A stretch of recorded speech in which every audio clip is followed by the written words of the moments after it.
Illustration number 7 देखते हैं। Machine costing ₹1 crore.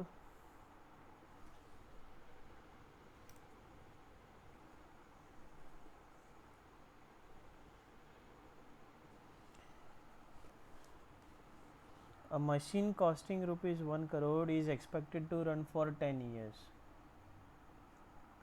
At the end of this period, its scrap value is likely to be 9 lakh. Repairs during the whole life of the machines are expected to be 18 lakh. And the machine is expected to run 4380 hours per year. On the average, its electricity consumption is 15 units per hour. The rate per unit being ₹5. Machine occupies 1/4 of the area of the department and has 2 points out of total 10 for lighting. The foreman has to devote 1/6 of his time to the machine. The monthly rent of the department is ₹30,000 and the lighting charges amounts to 8,000 per month. देखो rent दिया है 30,000 और हम use कितना कर रहे हैं, हम यूज़ कितना कर रहे हैं 1/4 एरिया, तो 30,000 का 1/4 आ जाएगा। उसी तरह लाइटिंग का बिल आ रहा है 8,000 हम यूज़ कर रहे हैं 2 पॉइंट। 8,000 कितने पॉइंट्स का है, 10 पॉइंट का, हम यूज़ कर रहे हैं 2 पॉइंट का, तो अकॉर्डिंगली 2 का निकल जाएगा। The foreman is paid a monthly salary of 19,200 और हमने फोरमैन को मंथली सैलरी जा रहा है 19,200 और हम वो उसका कितना टाइम हमारे काम पे डिवोट कर रहा है 1/6, कितना 1/6, ठीक है। Find out the machine hour rate assuming insurance at the rate of 1% per annum and the expenses on the oil are etcetera are ₹900 per month. बहुत सिंपल है, बहुत ज़्यादा सिंपल है। हमें क्या करना है, मशीन आर पर रेट निकालना है। क्या निकालना है, मशीन आर पर रेट। ट्राई करो इसको एक बार, बहुत सिंपल है, कैलकुलेटर पे आंसर आ जाएगा।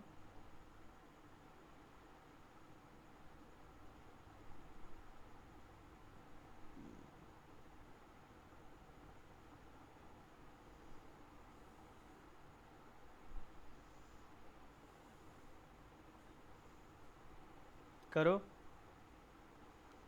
आ रहा है answer.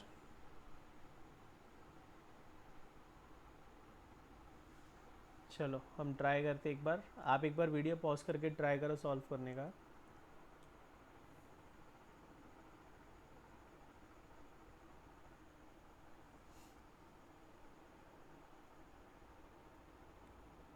Statement showing computation of machine hour rate, machine hour rate।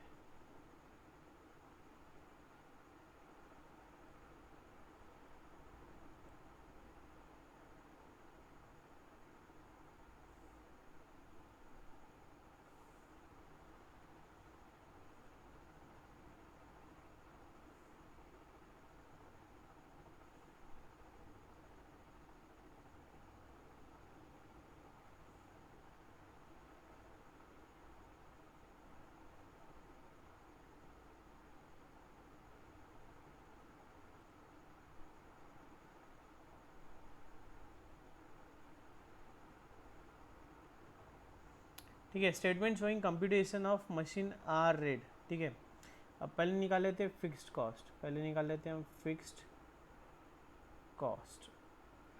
Fixed cost में क्या आ रहा है हमारा, नंबर 1 है डेप्रिसिएशन। नंबर 1 है डेप्रिसिएशन। ठीक है, डेप्रिसिएशन कैसा निकलेगा, टोटल कॉस्ट है 1 करोड़, डेप्रिसिएशन का टोटल कॉस्ट है हमारा प्रोडक्ट का 1 करोड़। ठीक है, उसमें से हमें स्क्रैप वैल्यू कितनी मिल रही है, स्क्रैप वैल्यू आ रही है 9 लाख। 9 लाख स्क्रैप वैल्यू आ रही है। ठीक है, डिवाइड बाय कितना, लाइफ कितना है उसका 10 ईयर्स, लाइफ है 10 ईयर्स। हमें निकालना है मंथ में, तो इंटू 12 मंथ्स। ठीक है, तो ये कितना आ रहा है हमारा डेप्रिसिएशन।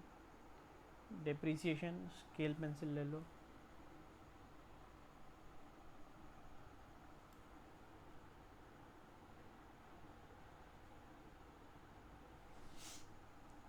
ठीक है।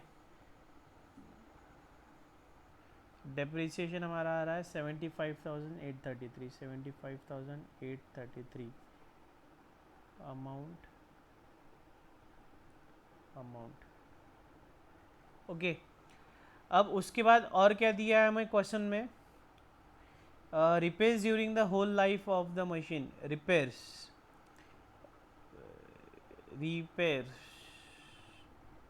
रिपेयर्स कैसा है, वेरिएबल है। रिपेयर्स कैसा खर्चा है, वेरिएबल एक्सपेंस है। तो यहाँ पे फिक्स्ड एक्सपेंसेस के लिए जगह छोड़ दो थोड़ी और बी वेरिएबल एक्सपेंसेस, ठीक है। रिपेयर्स कितना बोल रहा है, during the whole life of the machine are expected to be 18 lakhs. कितना बोल रहा है, 18 लैक्स। तो हमारा एक महीने का कितना है, 18 लैक्स पूरे साल भर का है, तो एक महीने का कितना है रिपेयर्स, 18 लैक्स कितने दिन का है, whole life of the machines are expected to be 18 lakhs, and the machines are expected to run 4380 hours per year, 4380 hours per year, ठीक है। मतलब ये जो 18 लाख है ये कितने टाइम का है, 10 साल का खर्चा है। ये कितना है, 10 ईयर्स का खर्चा है। और एक ईयर में कितने आवर्स है, 4380 आवर्स है। देखो रफ में बताता हूँ, ये जो 18 लैक्स का खर्चा है ये कितने साल का खर्चा है, ये है 10 ईयर्स का खर्चा, ठीक है। एक ईयर में कितने दिन है, कितने आवर्स है, 4380 आवर्स है, ठीक है। तो इसी का मतलब 10 ईयर्स में कितने आवर्स हो गए, 43800 आवर्स का हो गया, ठीक है। और 10 ईयर्स मतलब कितना हो गया, ये 43800 आवर्स है ना। तो 18 लाख इतने आवर्स का है, तो एक आर का कितना, क्रॉस मल्टीप्लिकेशन। तो 18 लैक्स डिवाइड बाय 43800 आवर्स, ठीक है। 43800 आवर्स कितना आ रहा है वो कैलकुलेटर पे करो, कैलकुलेट। 18 लाख डिवाइड बाय 43800, 41.10, 41.10 कितना आ रहा है, 41.10, ठीक है। उसके बाद क्वेश्चन क्या पढ़ रहा है, क्वेश्चन की एक एक लाइन पढ़नी है, आगे सॉल्व कर देना है। And the machine is expected to run 4380 hours on an average, ठीक है। Its electricity consumption is 15 per hour and the rate per unit being 5, ठीक है। इलेक्ट्रिसिटी कैसा खर्चा है, वेरिएबल, लिख लो। Electricity 15 units into ₹5, 15 units into ₹5 कितना आ रहा है, 75, ठीक है। आगे क्या बोलता है क्वेश्चन,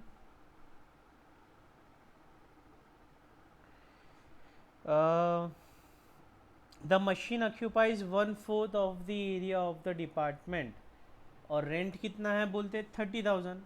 तो लिख लेंगे रेंट,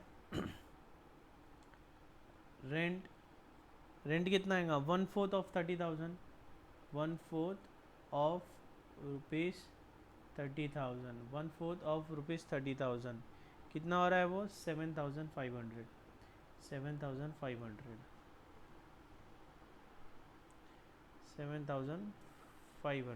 ओके। उसके आगे क्या बोलता है क्वेश्चन,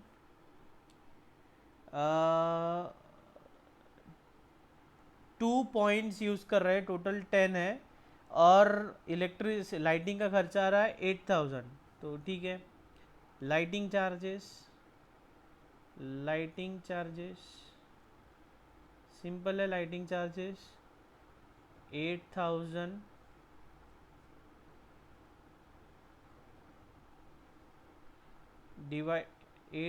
डिवाइड बाय 8,000 कितने का, 10 पॉइंट्स का। तो हमारे पास कितने पॉइंट्स है, 2 पॉइंट्स। तो कितना हो रहा है वो 8,000 डिवाइड बाय 10, 800, 800 इंटू 2 1600, 800 इंटू 2 1600, ठीक है। उसके बाद में क्या बोलता है वो, फोरमैन की सैलरी दी हमने कितनी, 19,200। हमारे पास कितना काम कर रहा है वो फोरमैन, 16। तो फोरमैन सैलरी, फोरमैन सैलरी कितना आ रहा है, 19,200 इंटू 1/6, 19,200 इंटू 1/6 कितना आता है वो, 3,200। कितना आता है, 3,200। उसके आगे और कुछ दिया है क्या क्वेश्चन में, उसके आगे कुछ दिया है क्या, ये इंश्योरेंस दिया है और सन्ड्री एक्सपेंसेस लिख लो। फिफ्थ, इंश्योरेंस, इंश्योरेंस क्या चार्जेस है इंश्योरेंस का, 1%, 1% ऑफ 1% पर एनम, ठीक है, 1% पर एनम। तो हमारी असेट है कितनी की, 1 करोड़, उसमें से हमें रिकवरेबल वैल्यू कितना था, 9 लाख। तो मशीन हो गया कितने का हमारा, 91 लाख का, 1% इंटू 91 लाख, ठीक है। ये आ गया हमारा एनुअल प्रीमियम, एनुअल इंश्योरेंस। हम निकाल रहे हैं 1 महीने का, हम निकाल रहे हैं 1 महीने का, तो इसलिए इसको डिवाइड बाय कर दिया हमने 12, इसको डिवाइड बाय हमने कर दिया 12, ठीक है। तो कितना आ रहा है वो कैलकुलेटर पे लो, 91 लाख इंटू 1% डिवाइड बाय 12 कितना आ रहा है, 7583। कितना आ रहा है, 7583, 7583, ठीक है। नेक्स्ट क्या पॉइंट बचता है, sundry expenses, sundry expenses, sundry expenses कितना है, सन्ड्री एक्सपेंसेस आ रहा है हमारा 900, सन्ड्री एक्सपेंसेस आ रहा है 900, ठीक है। टोटल ले लो इसकी, पूरी टोटल ले लो, कितना आ रहा है टोटल, ये कितना, ये हमारा पर मंथ है, ठीक है, और ये पर आर है। तो इसकी टोटल ले लो पहले, कितनी आ रही, इसकी टोटल कितनी आ रही, 96,616, 96,616।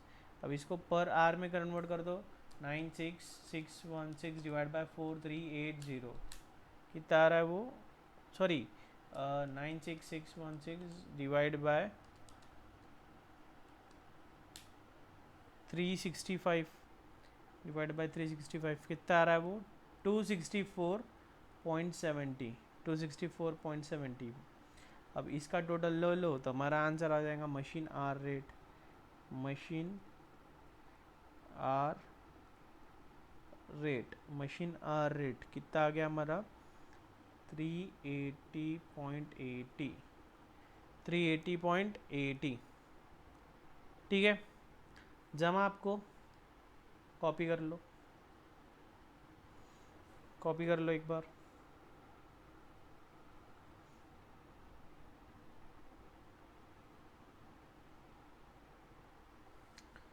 ये 96,616 का 264 कैसा किया मैंने, देखो एक साल में, 1 ईयर में कितने आवर्स दिए हमको, 4380, 1 ईयर में 4380 है, तो 1 मंथ में कितना होगा, 4380 डिवाइड बाय 12, 4380 डिवाइड बाय 12 कितना आ रहा है वो, 365 आवर्स, 365,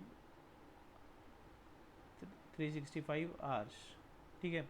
तो ये जो पर मंथ निकल रहा है इसका मतलब ये क्या है, 365 आवर्स का निकल रहा है। तो ये जो आया इसको हमने क्या किया,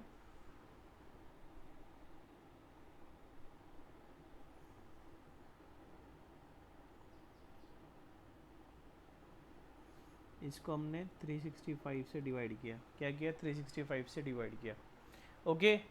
एकदम सिंपल है, चिल्लर मार्क्स है इसके, एकदम एकदम चिल्लर मार्क्स है,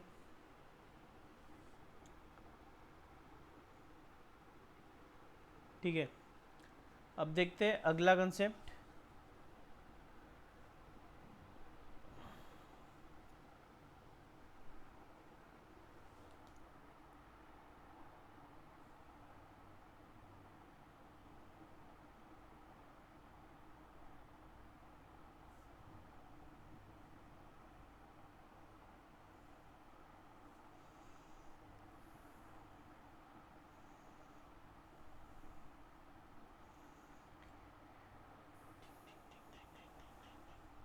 treatment of under absorption and over absorption. अब देखो हम क्या बात कर रहे हैं कि हमने ओवरहेड अभी तक एक्चुअल में प्रोडक्शन हुआ है क्या नहीं। हमने ये जो भी ओवरहेड चार्ज किया वो कैसे किया है, एक बजटेड मेथड से एस्टिमेट निकाला और एस्टिमेट निकाल के हमने ओवरहेड चार्ज किया है, ठीक है। लेकिन जब ईयर एंड में हमारा साल ख़त्म हुआ तो हमें पता चला कि ओवरहेड कम भी हो सकते हैं, ज़्यादा भी हो सकते हैं। जैसे कि हमारा एस्टिमेट आया था 1 लाख यूनिट्स प्रोड्यूस करेंगे, अब एक्चुअल में हमने 90,000 यूनिट्स प्रोड्यूस किए। या ऐसा हो सकता है 1,10,000 यूनिट्स प्रोड्यूस किए। हमारा एस्टीमेट था कि 50 लाख्स का हमारा ओवरहेड्स का खर्चा आएगा। हो सकता है हमारा 45 लाख्स का खर्चा आया हो, या हो सकता है हमारा 55 लाख्स का खर्चा आया हो, कुछ भी हो सकता है। तो अगर 45 लाख्स का आया तो ये जो चेंजेस है इसकी वजह से क्या हो सकता है, अंडर एब्जॉर्प्शन हो सकता है, ओवर एब्जॉर्प्शन हो सकता है। अंडर एब्जॉर्प्शन भी हो सकता है और ओवर एब्जॉर्प्शन भी हो सकता है। तो अंडर एब्जॉर्प्शन और ओवर एब्जॉर्प्शन से कैसे डील करना है देखते हैं। वेरिएशन कैसा आ सकता है, estimated overhead for the period under consideration में रिमेन द सेम। देखो ओवरहेड हमने जो डिसाइड किया था वो सेम रह सकता है, और they coincide with the actual overhead but the number of units produce during the year period is either more or less in the comparison with the budgeted figure. देखो ये क्या बोलता है, हमारा एस्टिमेट था कि 10 लाख का ओवरहेड्स आएगा, ठीक है, हमारा एस्टिमेट था, और हमारा एक्चुअल जो ओवरहेड्स आया वो भी 10 लाख का आया। हमारा एस्टिमेटेड ओवर था 10 लाख का और एक्चुअल ओवरहेड्स भी हमारा 10 लाख आया। लेकिन हमारा बजटेड था कि हम 1 लाख यूनिट्स प्रोड्यूस करेंगे, हम 1 लाख यूनिट्स प्रोड्यूस करेंगे, ऐसा हमारा बजट था। वो एक्चुअल में ऐसा हुआ कि हमने 99,000 यूनिट्स प्रोड्यूस किए या 1,04,000 यूनिट्स प्रोड्यूस किए। तो मोर भी हो सकता है, लेस भी हो सकता है, ठीक है। In the former case, actual overhead rate will be less, and in the later, actual overhead rate will be more than the predetermined overhead rate. Hence, overabsorption and underabsorption will occur respectively. ठीक है, तो ये क्या है हमारा, ये budgeted है, जिसको मैं भी येलो कर रहा हूँ, ये क्या है हमारा बजटेड है, जिसको ग्रीन किया ये हमारा एक्चुअल है, ठीक है। तो बजटेड के हिसाब से हमारा क्या आ रहा था, एक ज़ीरो ज़्यादा लगा दिया मैंने, ठीक है, 1 लाख। तो हमारा बजटेड ओवरहेड था 10 लाख और प्रोड्यूस करने वाले थे हम 1 लाख। तो मतलब हमारा ओवरहेड रेट क्या आ रहा था, 10 पर यूनिट। अब एक्चुअल में, एक मिनट, सॉरी मैंने ये गलत लिख दिया, 1 लाख यूनिट्स नहीं, ओवरहेड्स है, ये है यूनिट्स। हमारा बजटेड था कि 10 लाख का ओवरहेड आएगा और 1 लाख यूनिट्स हम प्रोड्यूस करेंगे, तो हमारा 10 का रेट आ रहा है। अब एक्चुअल में क्या हो रहा है, हमारा ओवरहेड रह रहा है 10 लाख का, लेकिन प्रोड्यूस कर रहे हैं हम 99,000 यूनिट्स या 1,04,000। तो देखते हैं, अगर हमने 99,000 यूनिट्स प्रोड्यूस किया तो ओवरहेड रेट कितना आ रहा है, 10 लाख डिवाइड बाय 99,000। तो ओवरहेड रेट हमारा आ रहा है 10.10, ओवरहेड रेट आ रहा है 10.10। और ये केस में कितना आ रहा है, 10 लाख डिवाइड बाय 1,04,000, ये केस में आ रहा है 9.61, ये केस में आ रहा है 9.61, ठीक है। तो in the former case actual overhead rate will be less, and in the latter case actual overhead rate will be more. हमारा है ये 10, तो एक केस में कम हो रहा है और एक केस में ज़्यादा हो रहा है। तो एक जगह अंडर एब्जॉर्प्शन हो जा रहा है और एक जगह ओवर एब्जॉर्प्शन हो रहा है, एक जगह अंडर एब्जॉर्प्शन हो रहा है तो एक जगह ओवर एब्जॉर्प्शन हो रहा है। यहाँ पे क्या हो रहा है, अंडर एब्जॉर्प्शन हो रहा है, यहाँ कितना हो रहा है, क्या हो रहा है, अंडर एब्जॉर्प्शन, और यहाँ क्या हो रहा है, ओवर एब्जॉर्प्शन, ठीक है। नेक्स्ट क्या हो सकता है, similarly if the number of units actually produced during the period remains the same as budgeted figure, but the actual overheads incurred are more or less than the estimated overheads for the period, then the situation of under absorption over absorption will arise. अब जैसे कि इसका reverse case ले लेते हैं कि भाई हमारा ओवरहेड्स एस्टिमेट किया था हमने 10 लाख और यूनिट्स प्रोड्यूस करने थे हमें 1 लाख। तो हमने यूनिट्स तो प्रोड्यूस किए 1 लाख ही, लेकिन हमारा जो ओवरहेड्स का खर्चा हुआ वो आया 11 लाख, या वो खर्चा आया 9,90,000 या 9,80,000, कुछ भी बोलो। तो ये केस में भी क्या होगा, अंडर एब्जॉर्प्शन और ओवर एब्जॉर्प्शन, ठीक है। If the changes occurred in different proportion both in the actual overheads and in the number of units produced during the period, then the situation of under or over absorption depending upon the situation will arise. जैसे कि ये हमारा budgeted था, ये हमारा budgeted था, ठीक है। तो हमारा बजट का बाद में जब एक्चुअल आया तो एक्चुअल ओवरहेड हमारा 12 लाख आया, ठीक है।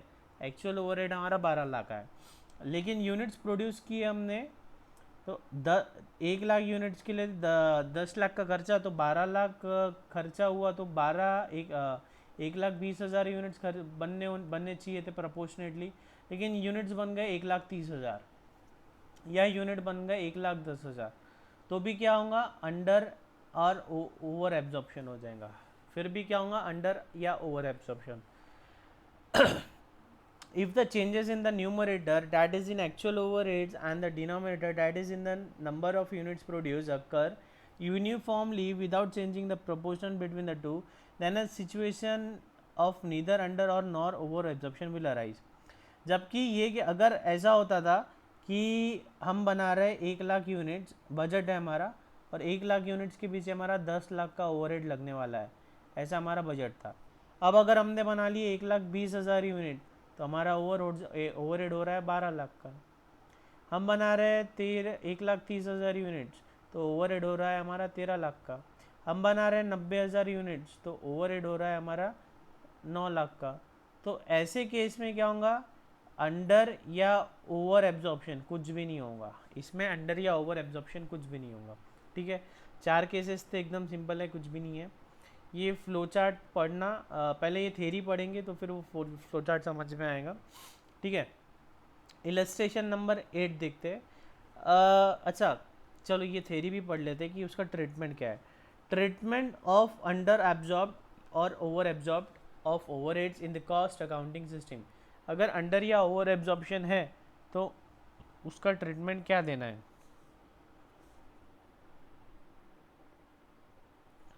अंडर एब्जॉर्ब या ओवर एब्जॉर्ब है तो उसका ट्रीटमेंट क्या देना है। As regards the treatment of such debit और credit balance, the general view is that if the balance are small, तो अगर छोटा है, जो डिफरेंस है अंडर या ओवर एब्जॉर्प्शन का जो डिफरेंस है वो अगर छोटा है, तो उसको हम क्या करेंगे, costing profit and loss account में डाल देंगे। जैसे कि हमने सोचा था कि ओवरहेड्स होने वाला है 10 लाख का, लेकिन ओवरहेड्स हो गया 10,50,000, तो हम क्या करेंगे, ये जो 50,000 का ज़्यादा का खर्चा हो गया, ये कॉस्टिंग प्रॉफिट एंड लॉस को डेबिट कर देंगे, कॉस्टिंग प्रॉफिट एंड लॉस को हम डेबिट कर देंगे। ठीक उसी तरह अगर हमारा खर्च बजटेड था 10 लाख का, लेकिन एक्चुअल में हुआ है 9,90,000, तो 10,000 का हमारा बेनिफिट हुआ है, लेकिन हमने प्रोडक्ट में चार्ज किया है पूरा 10 लाख ओवरहेड रेट के हिसाब से, तो जो 10,000 है वो हम रिवर्स कर देंगे। रिवर्स कर देंगे मतलब कॉस्टिंग प्रॉफिट एंड लॉस को क्रेडिट कर देंगे, रिवर्स कर देंगे मतलब कॉस्टिंग प्रॉफिट एंड लॉस को क्रेडिट कर देंगे, ठीक है। तो सिंपल है। लेकिन अगर ये जो डिफरेंस है वो ज़्यादा है तो क्या करेंगे, where however the difference is a large and due to wrong estimation, it would be desirable to adjust the cost of product manufactured, as otherwise the cost figures would convey a misleading impression। लेकिन अगर ऐसा हो रहा है कि ये जो हमारा ओवरहेड लगना था 10 लैक्स, लेकिन लग गया है 13 लैक्स, लग गया है 13 लैक्स, प्रोड्यूस करना था 1 लाख और हमने प्रोड्यूस किया है 1 लाख, 1 लाख के पीछे लगना था 10 लाख और हमने लगा दिया 13 लाख, तो इसका मतलब 3 लाख 30% का वेरिएशन आ गया, एक बड़ा डिफरेंस है ये, तो ये हमें एडजस्ट करना होगा, ये हमें एडजस्ट करना होगा। क्यों, क्योंकि प्रोडक्ट की कॉस्ट में तो हमने सिर्फ 10 लाख ही ऐड किया और एक्चुअल में हुआ है 13 लाख, तो ये जो 3 लाख है, ये 3 लाख से हमने अंडर रिपोर्ट किया हमारा कॉस्ट, तो हमारा प्रॉफिट बेफिजुल में ज़्यादा दिख रहा होगा, तो ये गलत बात है ना, तो इसको हम सही करेंगे। मिसलीडिंग इंप्रेशन है ये, तो इसको सही करेंगे। कैसे सही करेंगे, ये 10 लाख तो हमने चार्ज कर दिया, ये 10 लाख का तो खर्चा, ये जो 10 लाख है 10 लाख का तो खर्चा हमने चार्ज कर दिया, अब बचा कितना है, डिफरेंस ज़्यादा कितना हुआ हमारा, 3 लाख का ज़्यादा हुआ, तो ये 3 लाख का एक नया रेट निकालेंगे और वो नए रेट से हम चार्ज कर देंगे। 3 lakh divide by 1 lakh, 1 lakh produce किया तो मुझे 3 रुपया वापस से चार्ज कर देंगे। ये भी आगे न्यूमेरिकल में समझ में आ जाएगा। Now the production of any period can be identified in three forms good. देखो अब जो प्रोड्यूस कर रहे हैं उसमें क्या रहेगा, एक तो गुड्स फिनिश्ड, गुड्स बन गए एंड सोल्ड, बन गए और बेच दिए। दूसरा क्या रहेगा, गुड्स फिनिश्ड, बन गए और स्टॉक में रखे हैं, फिनिश गुड्स मतलब ये हमारे फिनिश गुड्स। और तीसरा क्या रहेगा, WIP, तीसरा ऑप्शन क्या हो सकता है, WIP। अब ज़रा सोच के बनाना, जो गुड्स बन गए और बिक गए, जो गुड्स बन के बेच दिए, उसमें अब ये सप्लीमेंट्री रेट वगैरह का कुछ काम पड़ेगा क्या? हमने बना भी लिया और बेच भी दिया, है ना। अब अगर हम ये सप्लीमेंट्री रेट वगैरह एडजस्ट भी करते हैं तो ये क्या है, सिर्फ हमारे बुक्स में ही हो रहा है। हमारा एक्चुअल में प्रॉफिट लॉस जो था, जो डिसीजन मेकिंग था, वो तो बिगड़ ही गया ना। तो ये पहला वाला छोड़ देते। So far as the first category of goods is concerned, it is arguable that the post-mortem of the cost of individual products long after they have been sold may have some academic utility। मतलब ये सिर्फ academics के हिसाब से पढ़ लो, लेकिन it is frequently devoid of practical significance. लेकिन इसका प्रैक्टिकल सिग्निफिकेंस कुछ भी नहीं है यार, हमने बेच दिया है, वो हमने गुड्स बेच दिया, अब उससे कुछ लेना देना नहीं। अब जो गुड्स हमारे पास पड़े हैं उसकी कॉस्टिंग सही निकालनी है हमें। Therefore it is suggested that the total variance concerning goods finished and sold should be adjusted by transferring the amount to the cost of sales account, the cost of the individual item of such a goods not being affected। ठीक है। As regards the variance pertaining to the goods finished and held in stock, it would be necessary to adjust the value of stock। Similarly, the value of WIP should be adjusted। ठीक है, ये अभी numerical number 8 देखेंगे, उस पर से हमको clear हो जाएगा। A light engineering factory fabricates machine parts to customers। ये एक लाइट इंजीनियरिंग फैक्ट्री है, वो मशीन पार्ट्स को फैब्रिकेट करती है। The factory comments fabrication of 12 numbers machine. 12 number machine मतलब मशीन का नाम है, जैसे कि पाना होता है ना, पाना 6 नंबर का पाना, 7 नंबर का पाना, 8 नंबर का पाना, वैसा 12 नंबर का कोई मशीन का पार्ट है। तो उसका बताया हमको 21 अगस्त वाला जो मंथ है, वीक है, उसमें उसने किया था। ये सब इररिलेवेंट डेटा होता है। तो डायरेक्ट मटेरियल लगा है 780, डायरेक्ट लेबर लगा है 300। मशीन नंबर 1 4 घंटा 45 रुपयों के हिसाब से 180। मशीन नंबर 2 6 घंटा 65 रुपयों के हिसाब से 390।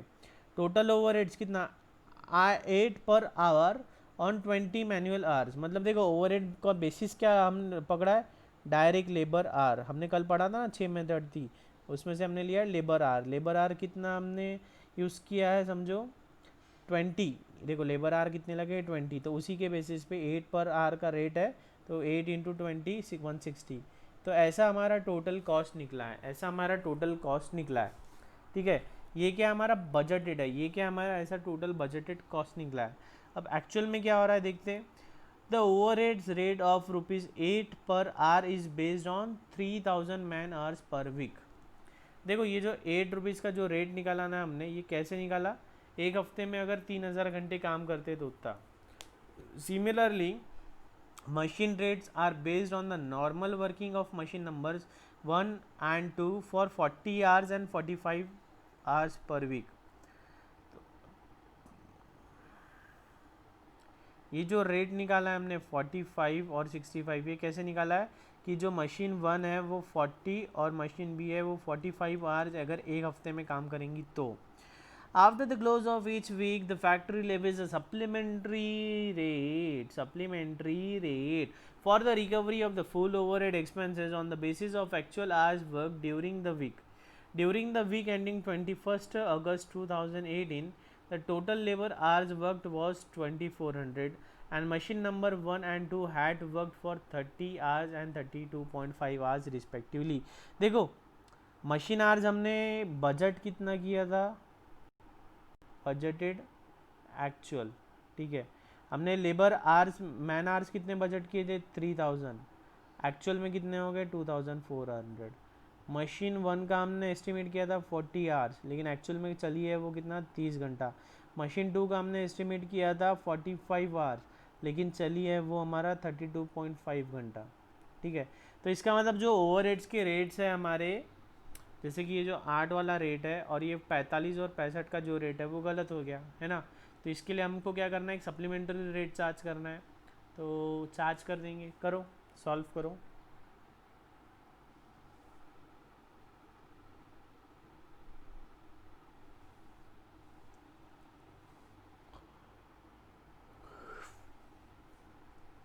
करो कोशिश।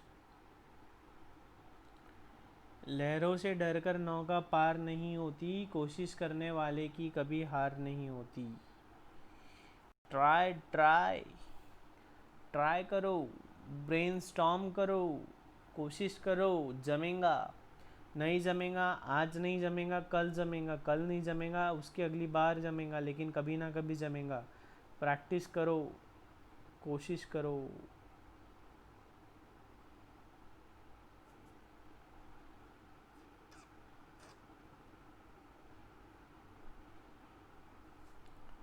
चलो ठीक है, आप वीडियो को पॉज कर लेना है। अगर मैं अभी ज़्यादा टाइम दूंगा, जैसे कि 15 से 15 1 मिनट में, जब भी लाइव बैच होती है तो 15 1 मिनट का टाइम देता हूँ, लेकिन अगर अभी उतना टाइम दिया तो ये हो जाएगा, क्या बोलते हैं, वीडियो का लेंथ बढ़ जाएगा और अपलोडिंग में भी दिक्कत आ जाएगी। ठीक है, तो हम करेंगे पहले सप्लीमेंट्री रेट हम कैलकुलेट करेंगे। ठीक है, हम क्या करेंगे, सप्लीमेंट्री रेट कैलकुलेट करेंगे। तो first statement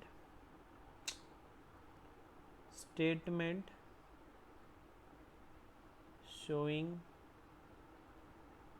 calculation of supplementary overhead rate। Statement showing calculation of supplementary overhead rate. ठीक है, बजटेड ओवरहेड्स कितने थे हमारे, बजटेड ओवरहेड्स कितने थे, हमारा ओवरहेड का रेट कितना था, क्वेश्चन में देखो ओवरहेड का रेट था हमारा 8, और ये कैसे निकाला था हमने, 3000 घंटे समझ के, है ना। तो हमारा ओवरहेड हमको कितना लगा था, कितना होने वाला है, बजटेड ओवरहेड था हमारा 8 इंटू 3000 आवर्स, 8 इंटू 3000 आवर्स, मतलब हमारा रेट की टोटल ओवरहेड कितना होने वाला था, 24,000। टोटल ओवरहेड हमारा होने वाला था 24,000। ये समझा क्या, देखो ये हमारा रेट कैसा आया, रेट 8 पर आवर का, हमने जब 3000 घंटे पकड़े, तो 1 घंटे का 8, तो 3000 घंटे का कितना, 24,000। तो हमारा टोटल ओवरहेड कितना था, 24,000।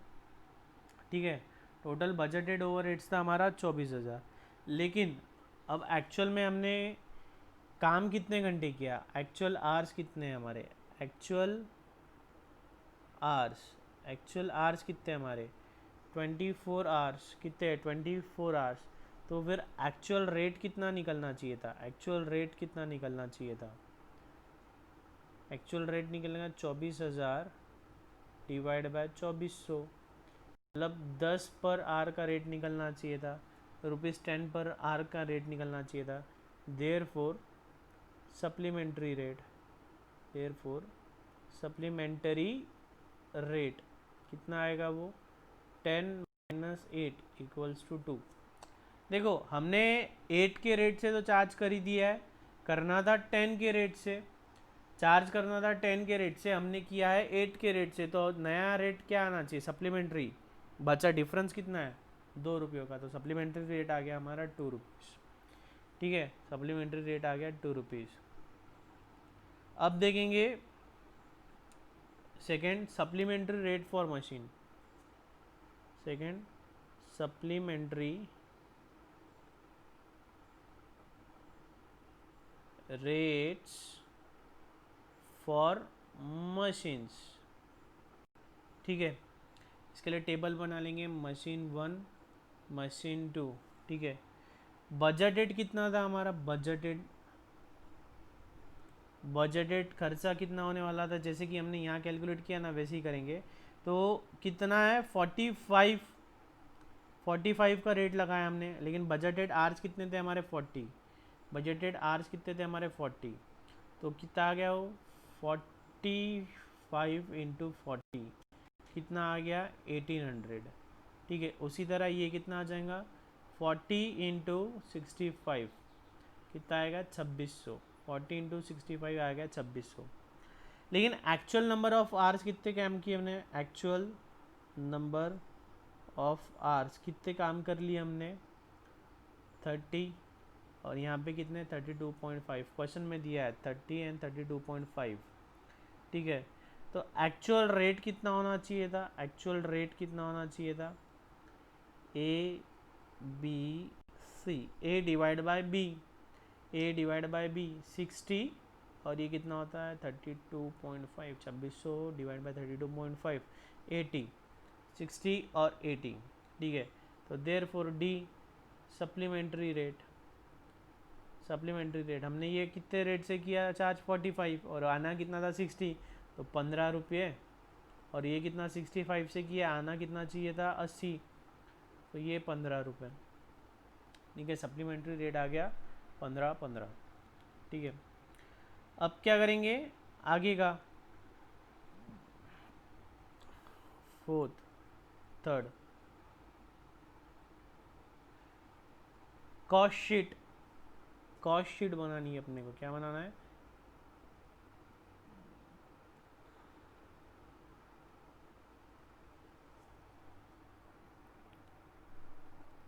Cost sheet.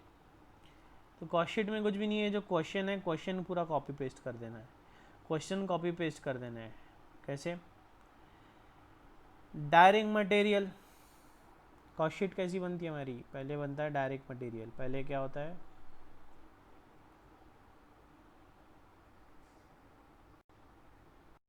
डायरेक्ट मटेरियल,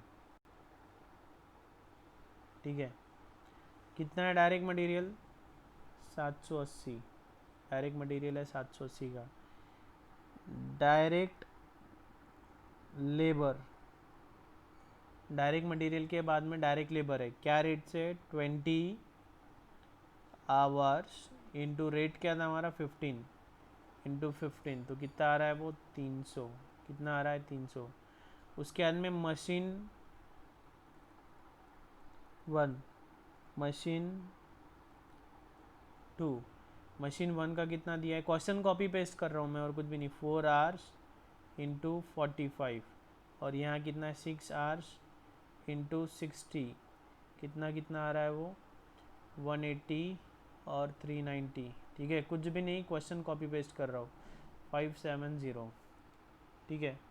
इसका टोटल ले लेंगे हम 1000 1080 1570, ओके। तो ये आ रहा है 1650, कितना आ रहा है ये 1650। अब उसके बाद क्या कर रहे हैं, ओवर हेड्स को चार्ज कर, चलो ये आंसर में इसी बता देता मैं। उसके बाद हम क्या कर रहे हैं, हमने पहले डायरेक्ट मटेरियल लिया, डायरेक्ट लेबर लिया, मशीन का रेट लिया 570, 1650 आया। ओवर हेड्स 8 रुपये के हिसाब से 20 घंटे का हमने 160 चार्ज किया, 1810 आ गया, ठीक है। ये सेम देखो, ये जो है सेम क्वेश्चन में भी दिया है, क्वेश्चन में भी दिया 1810। अब हमें करना क्या है, सप्लीमेंट्री रेट से चार्ज करना है, तो सप्लीमेंट्री रेट से मल्टीप्लाई कर दो। Supplementary rate over heads 20 into supplementary rate क्या आया था हमारा ओवर हेड का 2 रुपया, है ना। ओवर हेड का सप्लीमेंट्री रेट आया था 2 रुपया, और इसका आया था 15 और 15, तो ठीक है 2 और 15 15 से मल्टीप्लाई कर दो, 2 15 15 40 60 90 190 2000, तो हमारा नया कॉस्ट कितना आ गया 2000, ठीक है। सिंपल है एकदम, कुछ भी डिफ़िकल्टी नहीं है इसमें।